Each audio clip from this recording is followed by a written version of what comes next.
Dear students, welcome back to Edupers. അപ്പോൾ നാളത്തെ പരീക്ഷ പൊളിറ്റിക്കൽ സയൻസ് ആണ്. 7 ചാപ്റ്ററാണ് ഓണപരീക്ഷയ്ക്ക് നമ്മൾ പഠിക്കേണ്ടത്. 7 ചാപ്റ്ററിൽ പ്രധാനപ്പെട്ട ഭാഗങ്ങൾ ഏതൊക്കെയാണെന്ന് നോക്കാം. അപ്പോൾ ഈ ഭാഗങ്ങൾ നിങ്ങൾ കൃത്യമായിട്ട് പഠിച്ചുകൊണ്ട് പോവുകയാണെങ്കിൽ ഒരു നല്ല മാർക്കോട് കൂടി തന്നെ നിങ്ങൾക്ക് പാസ്സാവാൻ സാധിക്കും. ഓക്കെ, അപ്പോൾ നമുക്ക് നോക്കാം. ഫസ്റ്റ് ചാപ്റ്റർ രാഷ്ട്ര നിർമ്മാണത്തിലെ വെല്ലുവിളികളാണ്. അപ്പോൾ ആ ചാപ്റ്ററിൽ ഏറ്റവും ഇമ്പോർട്ടൻ്റ് ആയിട്ടുള്ളൊരു ചോദ്യമാണ് പ്രധാനപ്പെട്ട 3 വെല്ലുവിളികൾ ഏതെല്ലാമാണ്. 3 ചാലഞ്ചസ്. ഓക്കെ, രാഷ്ട്ര നിർമ്മാണത്തിലെ പ്രധാനപ്പെട്ട 3 വെല്ലുവിളികൾ. ആ 3 വെല്ലുവിളികൾ നിങ്ങൾക്ക് എല്ലാവർക്കും അറിയുന്നുണ്ടാവും. ആ പോയിൻറ്റ്സ് എന്തായാലും പഠിക്കുക. എന്നിട്ട് ആ പോയിൻറ്റ്സിനെ ഒരു 5-6 ലൈനിൽ എക്സ്പ്ലെയിൻ ചെയ്യാനും പഠിക്കുക. എത്ര മാർക്കിനാണോ ക്വസ്റ്റ്യൻ വരുന്നത് അതിനനുസരിച്ച് എഴുതാൻ വേണ്ടിയിട്ടാണ്. ഓക്കെ, അപ്പം ഏതൊക്കെയാണ് പ്രധാനപ്പെട്ട 3 ചാലഞ്ചസ്? 1, ഏകീകൃത രാഷ്ട്രത്തിന് രൂപം നൽകുക. 2ാമത്തെ പോയിൻ്റ്, ജനാധിപത്യ സംവിധാനം സ്ഥാപിക്കുക. നമ്മുടെ രാജ്യത്ത് നല്ലൊരു ജനാധിപത്യ സംവിധാനം സ്ഥാപിക്കുക.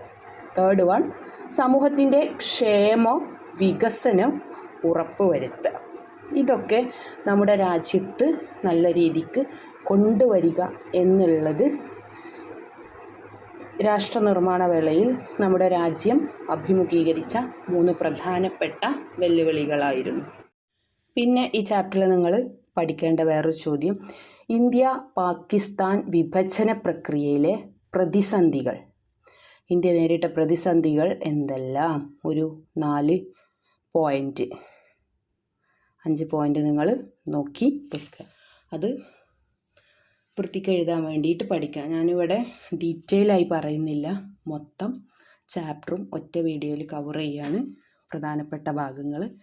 ഓക്കെ, അപ്പോൾ ഈ പറയുന്നതൊക്കെ നിങ്ങൾ വിട്ടുകളയാതെ പഠിച്ചിട്ട് പോകണം.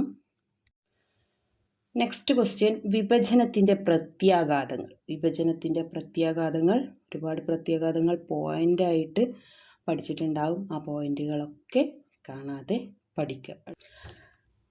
സെക്കൻഡ് ചാപ്റ്റർ ഏകകക്ഷി മേധാവിത്വത്തിൻ്റെ കാലഘട്ടമാണ്. അതിൽ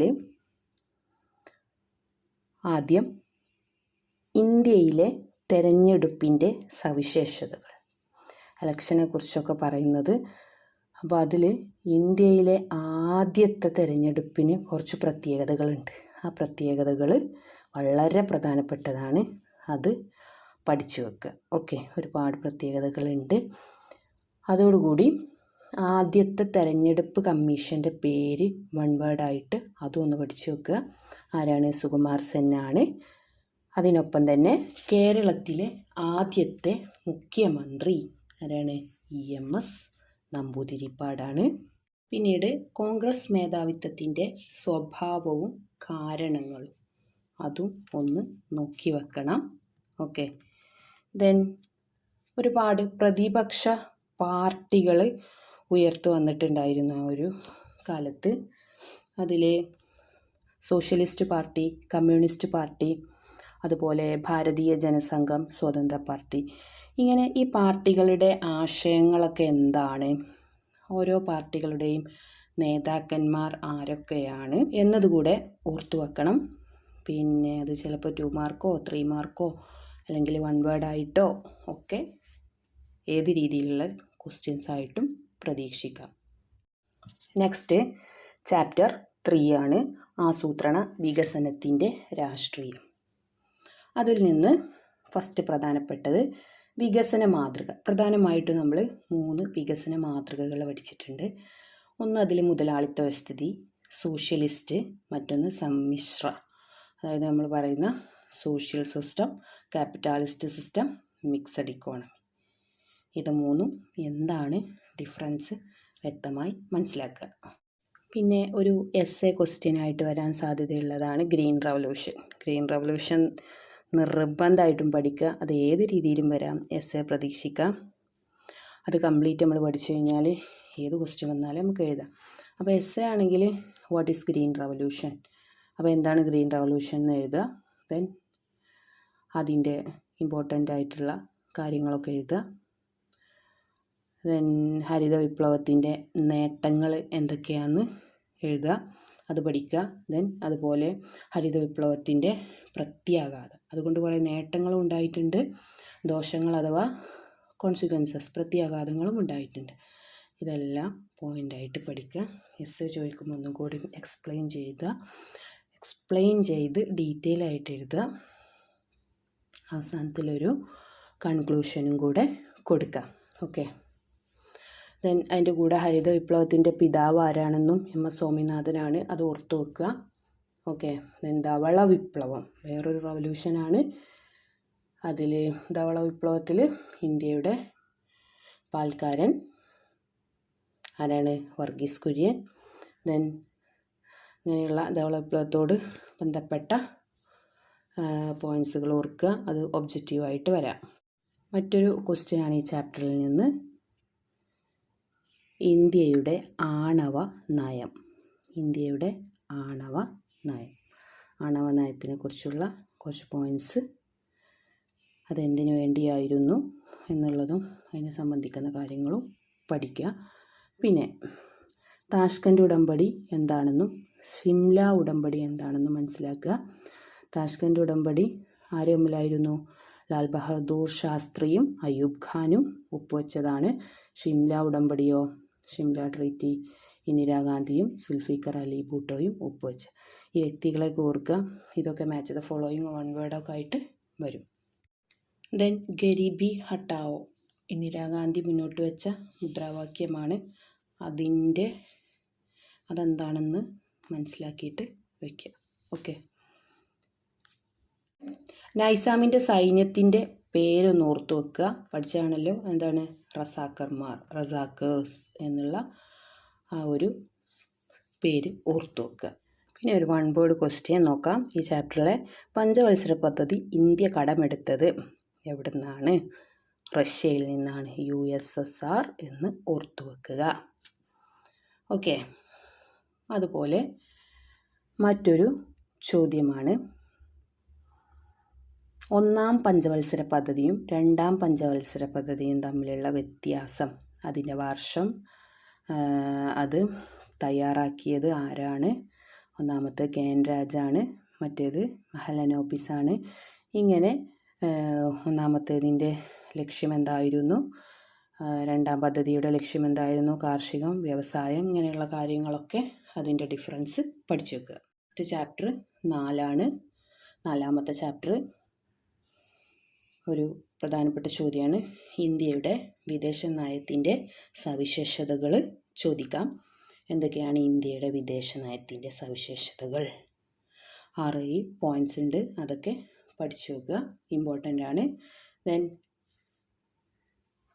നാമിനെതിരെ അഥവാ ചേരിചേര നയത്തിനെതിരായ വിമർശനങ്ങൾ, അതും ഒന്ന് പഠിച്ചു വെക്കുക.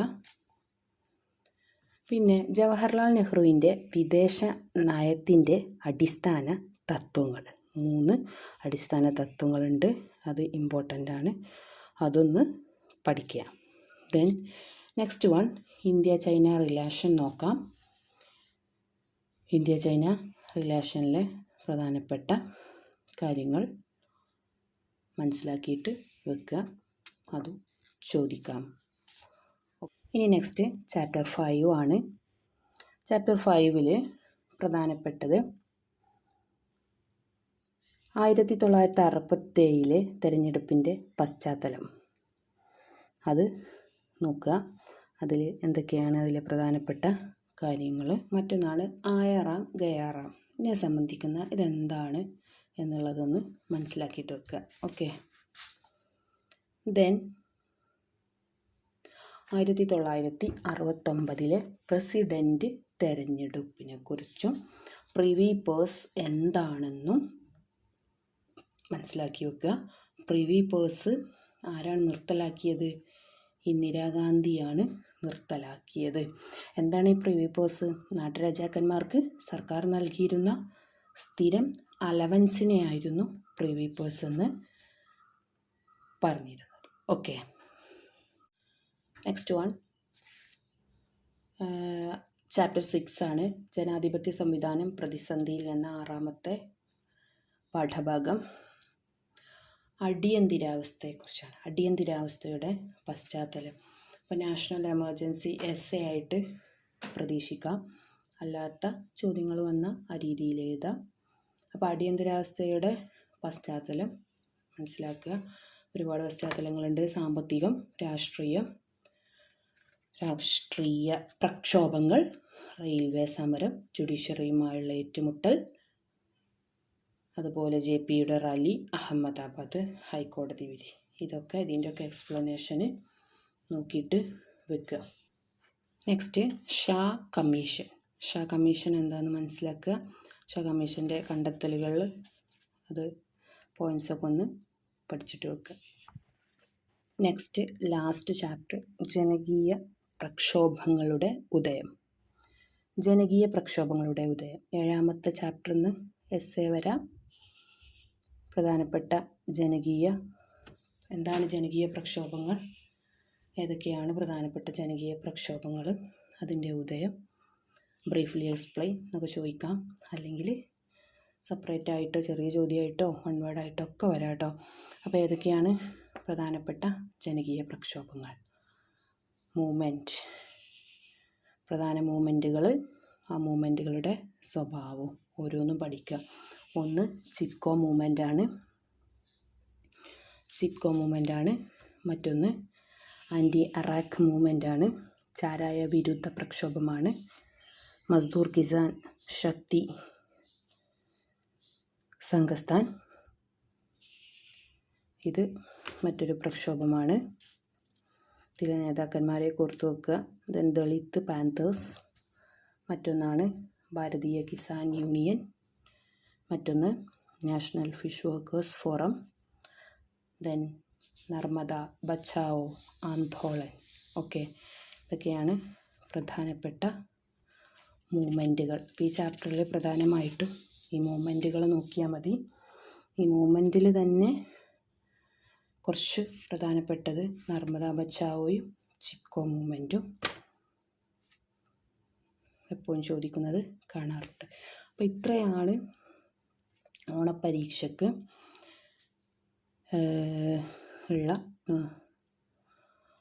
ഓണപ്പരീക്ഷയ്ക്കുള്ള ഭാഗങ്ങൾ. അപ്പോൾ 7 ചാപ്റ്റർ ഉണ്ട്, അത്യാവശ്യം പഠിക്കാനുണ്ട്. അപ്പോൾ അതിൽ നിന്ന് മോസ്റ്റ് ഇമ്പോർട്ടൻ്റ് ആയ ഭാഗങ്ങളാണ് ഞാൻ പറഞ്ഞത്. അപ്പോൾ ഇത്രയും കാര്യങ്ങളെങ്കിലും നിങ്ങൾ വളരെ വ്യക്തമായിട്ട് പഠിച്ചിട്ട് പോവുക. ഒരു 75% മുകളിൽ മാർക്ക്, 80% മാർക്ക് നിങ്ങൾക്ക് സ്കോർ ചെയ്യാൻ സാധിക്കും. വീഡിയോ നിങ്ങൾക്ക് ഇഷ്ടമായെങ്കിൽ ലൈക്ക് ചെയ്യുക, സബ്സ്ക്രൈബ് ചെയ്യുക, നിങ്ങളുടെ കൂട്ടുകാരിലേക്കും ഷെയർ ചെയ്ത് കൊടുക്കാൻ മറക്കാതിരിക്കുക. അപ്പോൾ അടുത്ത വീഡിയോയുമായിട്ട് നമുക്ക് വീണ്ടും കാണാം. അതുവരെ